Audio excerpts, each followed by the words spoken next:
Who's got an iPad kid? So annoying. My siblings live on them. And parents that come to me have their children doing the exact same thing. So, what can you do to make a difference? Get them to read 30 minutes a day before bed. Not after school, not after dinner, before bed. Get them into forming good habits. Get them off their screens. It'll help their sleep, it'll help their mentality. And then what I also like to add is once they've finished reading that book, have them do a little book report, especially if they're in year six. It will help them start analyzing things such as characters and plots. But a question I like to add, I'm going to put this in the caption below, is why do you like the book? It lets them form opinions without any hindrance. They're allowed to say they don't like a book, but that's what we want to say. And I also make my brother do a SATs test every week.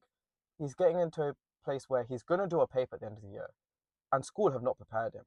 So get your kids doing a paper a week. It might sound harsh, but they'll thank you in the long run.